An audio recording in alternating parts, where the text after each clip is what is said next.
after the introductions and after the speech this afternoon, you will go to your right side and enter the stage for acknowledgement, recognition, acceptance of your certificate and/or your lapel pin. You'll also take your photograph, and then you'll exit the stage and walk all the way around behind the chairs so that we're not impeding the camera or the live stream. And we'll be beginning shortly.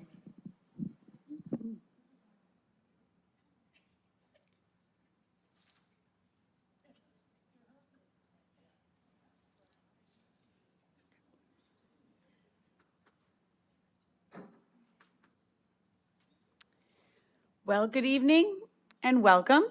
My name is Tara Jo Manal, and I am the Senior Vice President of Scientific Affairs at the American Physical Therapy Association. And I am recently named the current director of the Fellowship in Higher Education Leadership.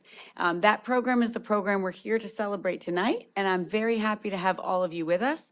I'll also say a special shout out to our online viewers. We have a cohort online who are former fellows, former mentors, former work group members, and anyone affiliated or associated, maybe even some of your loved ones for the graduates today who couldn't make it here to DC, but instead wanted to watch your graduation online, and they're all viewing. So welcome. We're happy to have you all here, and we're ready to begin. I'd like to welcome you here to the Centennial Center for our 10th anniversary of the Fellowship in Higher Education Leadership. This program was formerly known as the Education Leadership Institute Fellowship, and it's affectionately known as ELI. We realize it'll take a long time for that to fade. It's now the Fellowship in Higher Education Leadership. This was originally approved by the Board of Directors of the American Physical Therapy Association in 2009, and then in 2010, a leadership working group was formed, and that group really was responsible to take the vision of this project and this idea of how to enhance and support educational leaders in the field of physical therapy. And that group is responsible, and there are many people who are online now who have been a part of that group at some time in this last 10 years. They're really responsible for the oversight and the improvement of this program. Everything from application review, curricular content, faculty and mentor evaluation, as well as program outcomes. This program has really benefited from APTA member leadership and vision. Their volunteerism and contribution has been embedded throughout the lifetime of this program, beginning with those who created the vision of the program and then partnered with staff in order to develop, and now with continuous staff support, grow this program to what you see today. The program excellence reflects the vision and the expertise of those members within the American Physical Therapy Association federated model. The program leadership has been diverse, and it's always included a representative from the American Council of Academic Physical Therapy, known as ACAPT, as well as the Academy of Education. There's, as soon as available, there's a fellow graduate who's available on the committee, and then a residency or fellowship program director, as well as an external member who is a university-wide leader with expertise in that area. The APTA Fellowship in Higher Education sought and was awarded accreditation by the American Board of Physical Therapy, Residency and Fellowship Education. In a non-clinical track, although we had many in clinical tracks, this was the non-clinical track. This demonstrates the highest rigor and quality of the program, and it really is a feather in the cap of this program, as well as all of those who have contributed and graduated from this program. The fellowship is an intense year-long blended learning with both online and on-site training, and it has curricular content that really addresses the future and current needs of the profession and the profession's educational community. Thank you to all the mentors here with us today, as well as online, who have served and dedicated to this program over the last 10 years.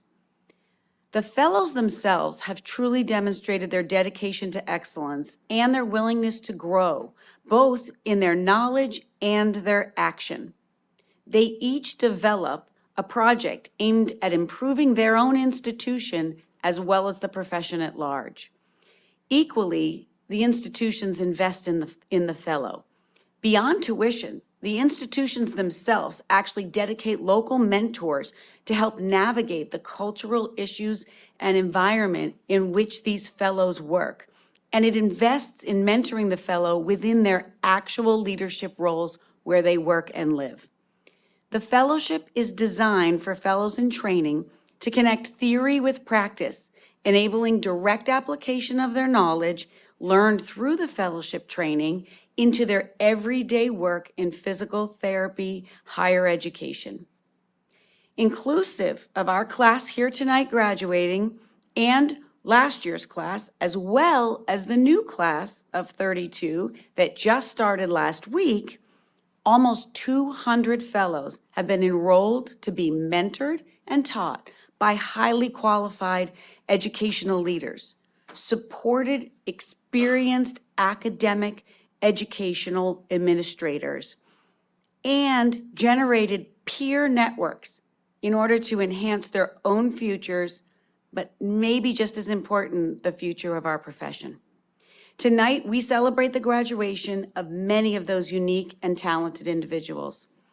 Please join me in a round of applause to recognize everyone who has been instrumental in the development and success of the program, including current and former faculty, mentors, fellows, work group leadership, and APTA staff.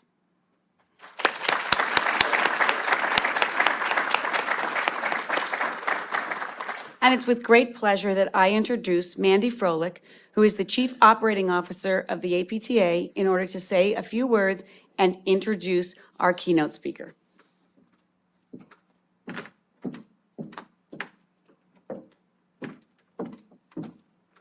Good evening, everyone. Thank you, Tara, for the opening there. And I'll just reiterate what Tara said. We're really delighted to have you here this evening and be hosting this event in the building. We hope that you've all enjoyed yourself at APTA Centennial Center. This building was literally designed to be the professional membership home of this association. And so if you have been here before, or if this is your first time, we hope that you've enjoyed getting to know the building and that we hope you will soon return. As Tara said, we were really honored to host the 10th graduating class of the fellowship for its third immersive session, but we're also very delighted that several of the 2020-21 cohort can be in person and be recognized, as those classes were virtual, or we're also happy to have you online if you're joining virtually tonight. Leadership development is crucial to prepare the next generation of educators, whether it's in the clinic, the community, educational institutions, or in APTA. The fellowship is designed to help educators improve their leadership skills to facilitate change, to think strategically, and to engage in public discourse to advance the profession of physical therapy. Leadership training and development of physical therapy educators has certainly advanced over the last 10 years, and we believe things will only continue to evolve. But we hope that leadership development received through the fellowship will motivate this group to volunteer for leadership opportunities, whether that's in your own way through national office, component leadership, or some other APTA volunteer roles. Sincerely, I mean it when I say that we are all APTA and we need all of you to be part of this professional organization and to give back through leadership skills and giving back to others. So as you go through the next few hours and you go through the graduation ceremony, we're really here to congratulate you on behalf of the Board of Directors and our APTA senior team. But we're also really honored to have a keynote speaker tonight who will be talking with you about several pertinent issues. So we're excited to have tonight's keynote speaker here with us from the U.S. Department of Education to share information on some very key points like recovery, affordability, and accountability and quality. So it's an honor to introduce Antoinette Flores, Senior Advisor for American Rescue Plan Implementation in the Office of Post-Secondary Education at the U.S. Department of Education. Her work focuses on management, implementation, and oversight of higher education, Emergency Relief Fund. In addition to this work, she oversees work on department regulations, policy planning and implementation, and accreditation. Prior to the department, Antoinette most recently served as the Managing Director for Post-Secondary Education at the Center for American Progress, While there, her work focused on improving higher education quality, accountability, equity, and data to ensure that all students could access, afford, and complete high-quality degrees. Antoinette is a first-generation college graduate, Pell recipient, and holds degrees from Amherst College and George Mason University. And she lives right here in Virginia, but was a native of Chicago, Illinois. So please welcome Antoinette Flores to the stage.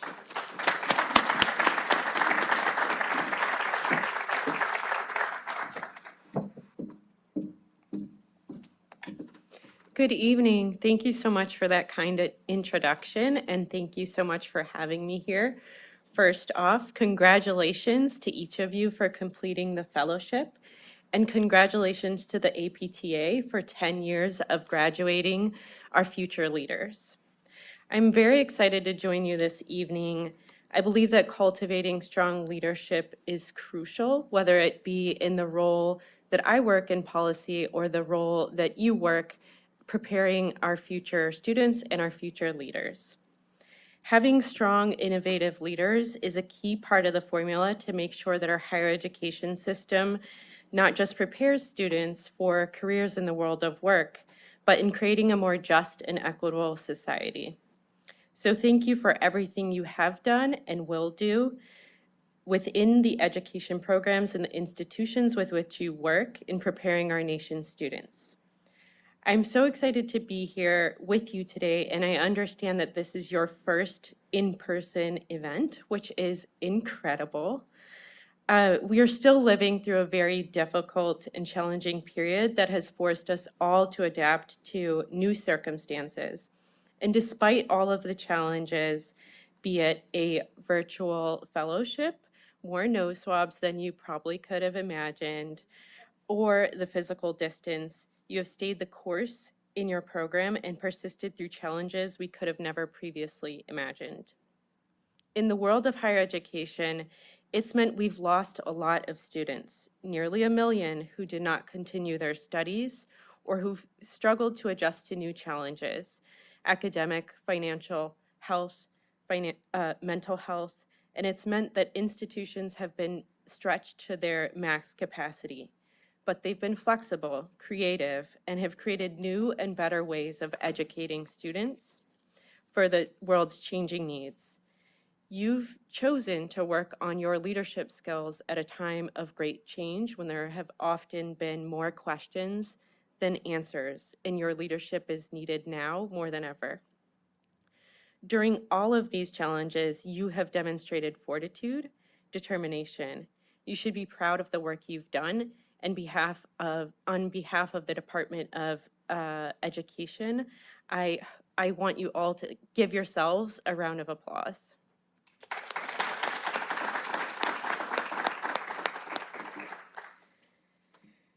We have learned much from the great work being done by colleges and universities across the country during the pandemic. And we've learned in higher education in particular, it's not the slow-moving enterprise we once thought it was, but can be dynamic and responsive to urgent change. That is where you all come in.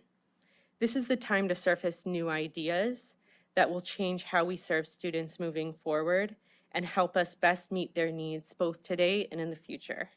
I wanted to share several of the ways that we are doing that at the Department of Education, which is relevant to you and the opportunities before you. The first is recovery, something that I've worked very closely on in my role. The department has provided $76 billion to help support students and colleges during the pandemic. $40 billion, over half of these funds, came through President Biden's American Rescue Plan. Through our pandemic aid, we have helped students stay enrolled, colleges keep their doors open, and we've helped campuses and communities remain safe during the pandemic. To give you a sense of the scale and the magnitude, 19 million students, 5,000 colleges and universities, and over 30,000 individual awards from our staff. More than $20 billion has gone to community colleges, over $5 billion to HBCUs, $11 billion to HSIs, and $190 million to tribal colleges. We have provided targeted guidance on how to use the funds in addressing students' basic needs, things like housing and food insecurity, growing physical and mental health challenges, how to provide additional academic support, and in reducing tuition and student debt. These funds were designed to help colleges and universities emerge from the pandemic stronger. So it is important that we not just strive to make things like they used to be. After all, things weren't universally great before the pandemic. For decades, there have been disparate outcomes, including in leadership positions, that make it abundantly clear that our higher education system has worked well for some and not at all for others. So emerging stronger from the pandemic means no longer carrying these bad practices and policies forward. And you, as future leaders, will be a key part of that. Our team at the department is here to assist you and make sure that's possible. A core feature of our administration is college value and outcomes.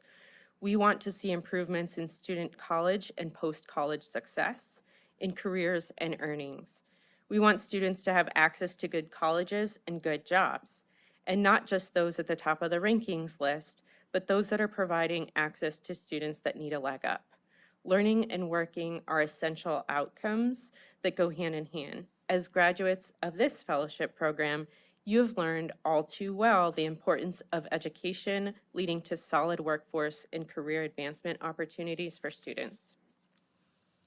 At the department, we believe that serving students with the greatest needs and offering them a degree that has labor market value and upward social mobility is the truest marker of quality and prestige. We want to focus our efforts on the real work of colleges that are leading the way by providing access, building pathways, restructuring the curriculum to prepare their students for good jobs and sustainable career outcomes. We support inclusivity and we support excellence.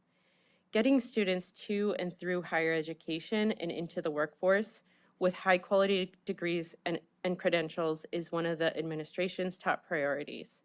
We ask that as you continue your work in education, that you focus on equity and ensuring students reach this milestone. It's not just important for the students and their families, but also progress and stability for all of us. Last thing I want to talk about is college affordability. As you know, this is a systemic problem that must be addressed comprehensively. For many, student loans are a good, necessary investment.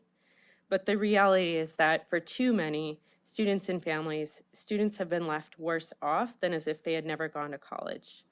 The answer to rising costs in higher education and less state support is that we have asked students and families to take on the debt burden, resulting in larger and larger loans. That's unacceptable. Many people struggle to complete their programs and are left with debt and no degree. Even many of those who graduate begin their careers in a hole and spend years or decades climbing back out. Family members go into debt, sometimes delaying retirement. As student loan debt is a major contributor of the racial wealth gap, and some projections estimate that the vast majority of Black borrowers in particular run the risk of defaulting on those loans. This is something that impacts us all. The administration is improving the implementation of the student loan programs to ensure students and borrowers get the benefits to which they are entitled. President Biden's extension on the pause on student loan payments and interest has saved borrowers thousands, and it's given the department additional time to address some of the deep-seated problems within our student loan programs. We're tackling existing student loan debt by providing loan forgiveness to struggling borrowers eligible for relief. To date, those efforts have yielded nearly $26 billion in approved discharges for more than 1.3 million borrowers. Just this week, we proposed regulations that would provide permanent changes to the student loan program for public servants faithfully serving their communities, including teachers, college faculty, graduates, and some physical therapists even. These regulations are an important step in keeping the promise of the Public Service Loan Forgiveness Program. The regulations proposed recognize some of the previous failures and provide easier access to forgiveness going forward. This includes simplifying the rules on what counts as a payment, clarifying hours adjunct professors work to get credit, and giving credit for certain deferments and forbearances. Beyond public service, we want to ensure that student loans are more affordable. In regulations proposed this week, we want to end the practice of interest capitalization, which occurs when unpaid interest is added to a borrower's total balance, causing balances to balloon for reasons outside of their control. These proposed regulations will help to carry forward the Biden-Harris administration's commitment to serving student loan borrowers and to creating a student loan repayment system that helps serve borrowers over the decade to come. One other thing I want to mention is on our announcement in October about a limited public service loan program waiver. Public servants currently have the opportunity to receive credit towards forgiveness for a limited period due to the COVID-19 pandemic. More than 1 million student loan borrowers have the opportunity to benefit from these changes, and many of them are unaware this waiver exists. Since the waiver has gone into effect, it's helped provide $7.3 billion in forgiveness and has helped many others qualify towards additional years for forgiveness. To find out more, you can head to studentaid.gov. As I mentioned at the beginning of my discussion with you, our goal at the administration is to help institutions build back better, to help them improve from where they were before the pandemic and in serving students. To truly get to where we need to be as a nation, it will require all of us with our diverse perspectives, skills, experiences, and knowledge. I want to say congratulations again to each of you on completing the education policy program, and I'm very encouraged to know that you will be working with our nation's students. Thank you.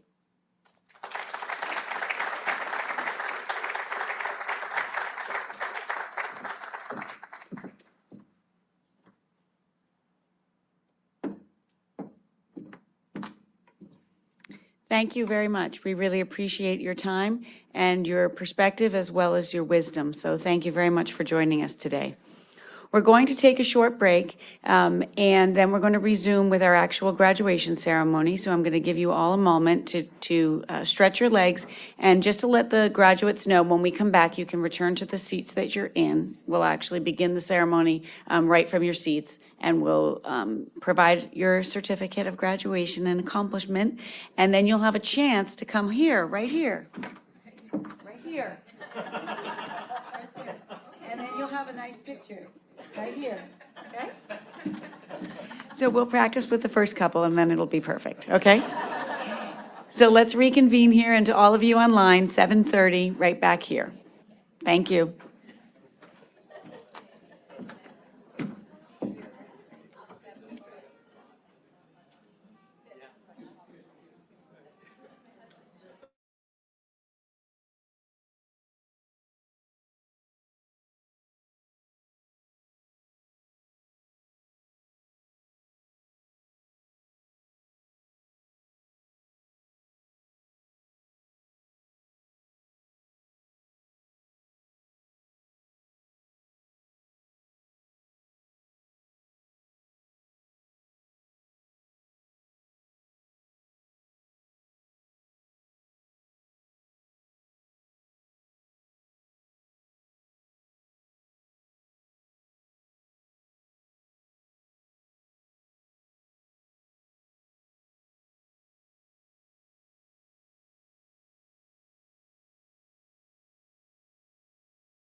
Thank you for joining us.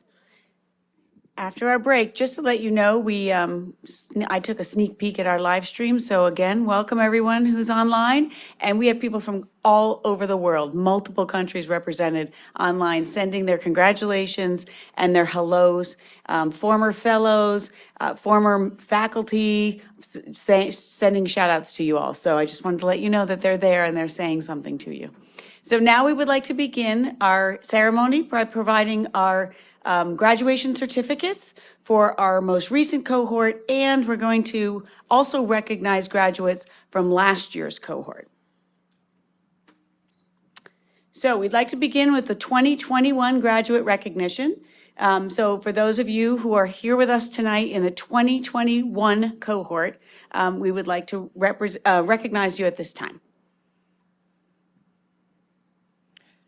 Congratulations to the 2020-2021 cohort of the APTA Fellowship in Higher Education Leadership. The first person we'd like to recognize is William Bales, PT, DPT. The next person we'd like to recognize is Aaron Bach, PT, DPT.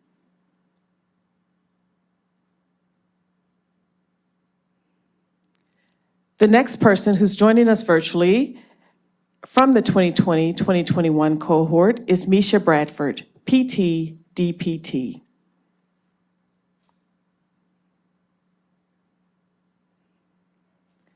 The next person we'd like to recognize is Christopher Cesario, PT, DPT, MBA, who is joining us tonight.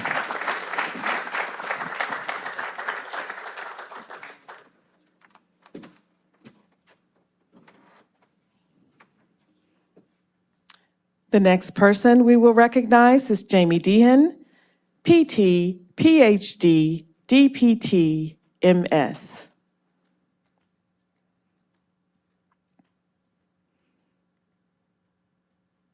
Next up is Victoria Hurwitz, PT, DPT, Board Certified Women's Health Clinical Specialist.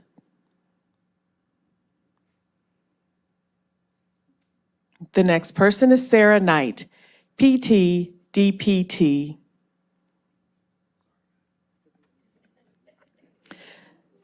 The next person who is joining us tonight live is Bevan Livingston, PT, ATC, PhD.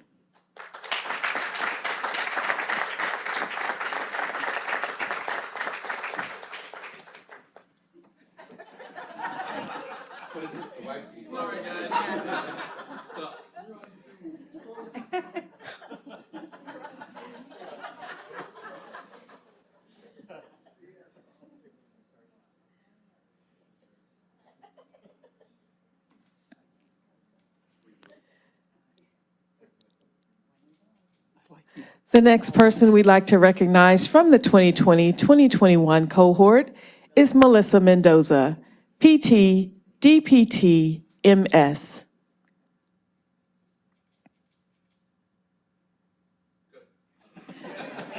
The next person we'd like to recognize is Teresa Miller, who is able to join us tonight in person, PT, MS, PhD.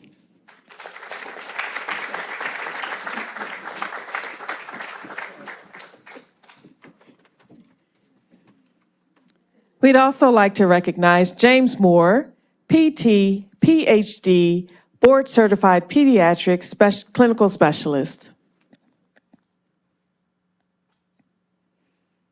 The next person we'd like to recognize is Lee Murray, PT, PhD.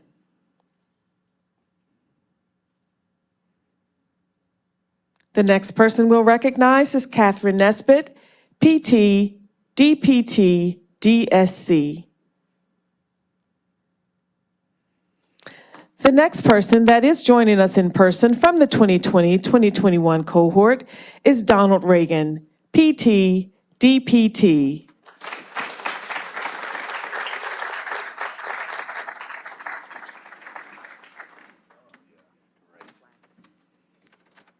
The next person who is not able to join us tonight is Mary Ann Ryopel, PT, DPT, PhD.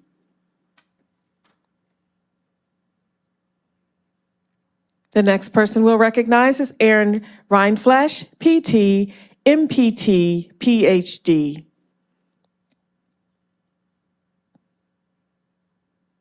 Next up is Shalane Shatuk, PT, DPT, Board Certified Orthopedic Clinical Specialist.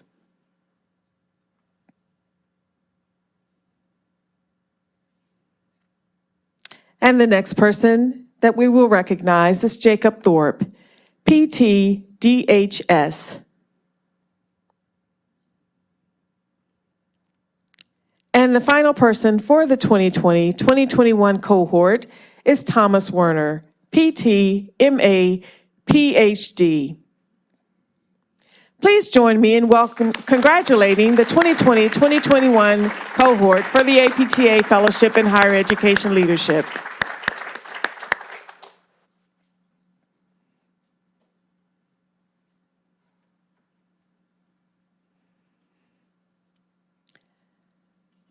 And now we'd like to honor and recognize our 2021-2022 graduation ceremony fellows who are graduating for the APTA Fellowship in Higher Education Leadership. Introducing your 2021-2022 cohort. Eric Coley, who is unable to be with us this evening, PT, DPT, EDD, ATC.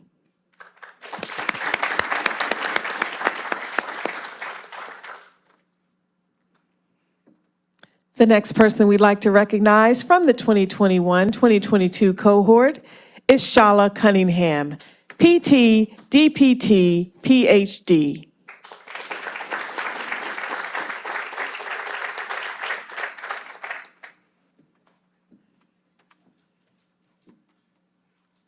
Next up is David Denton, PT, DPT, EDD.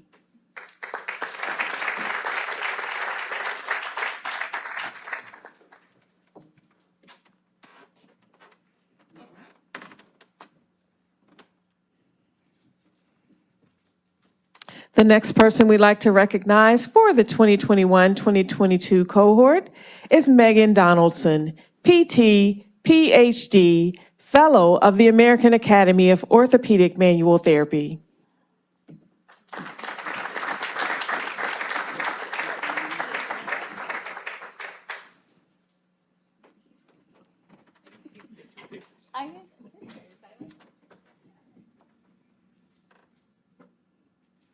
And we're delighted that all of our fellows for the 2021-2022 cohort are able to be in person, with the exception of Eric Coley, who had a family emergency, to be able to take photographs with their fellowship mentors.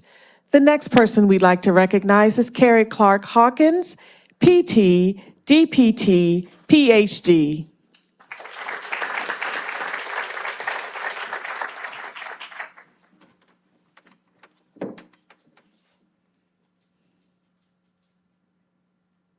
Next up is John D. Hike, PT, PhD, DPT, Board Certified Orthopedics, Sports, and Neurologic Clinical Specialist.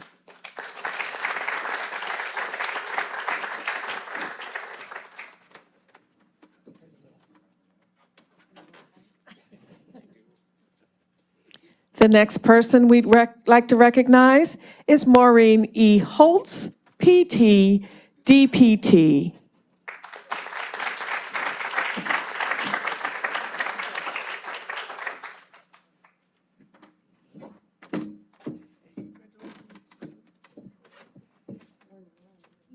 Our next graduating fellow is Chad Jackson, PT, DPT, EDD.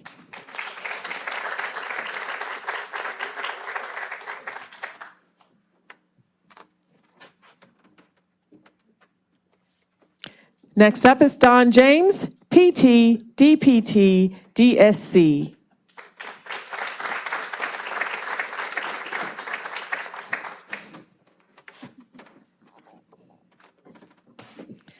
The next person we'll recognize from the 2021-2022 cohort is Jun Kum, PT, PhD, Board Certified Geriatric Clinical Specialist.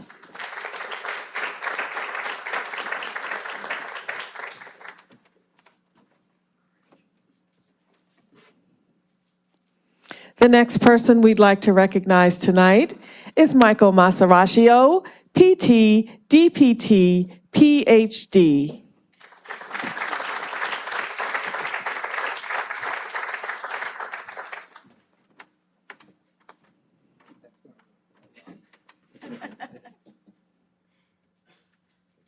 And the next person we'll recognize for tonight is Torin D. McLeod, PT, MPT, PhD.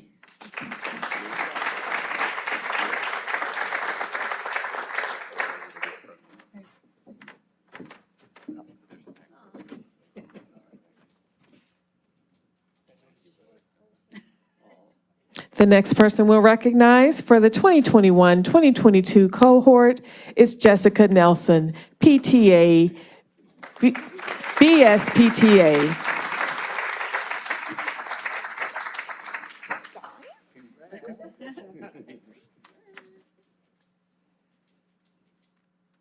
Next up is T. Kirk Nelson, PT, PhD.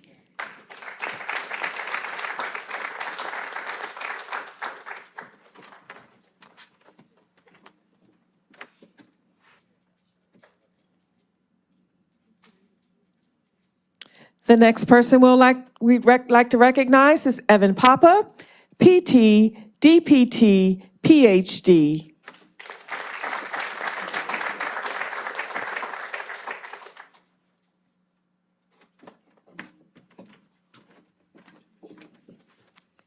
Next up is Sherry Peters Brinkerhoff, PT, MPT, MHA, EDD.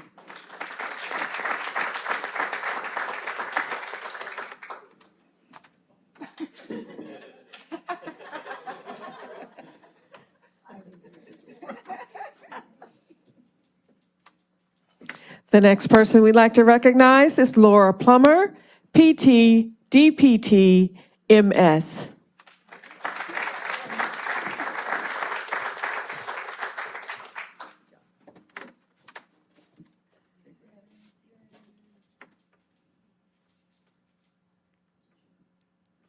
The next person we'd like to recognize is Gary Schindler, PT, DPT, PhD.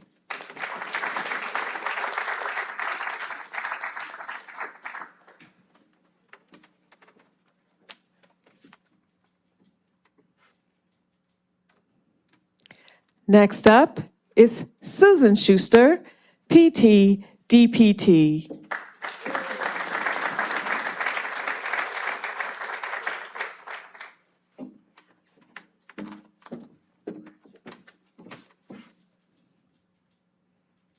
The next person we'd like to recognize for the 2021-2022 cohort is Bhupinder Singh, PT, PhD.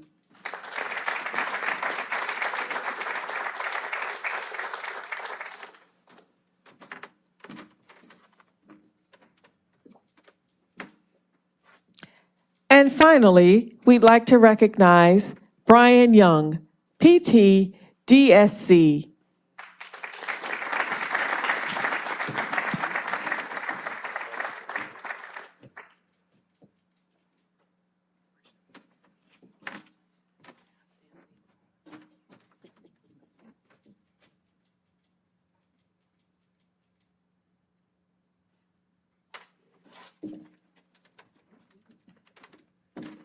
Please join us in a round of applause for all our graduates present and online.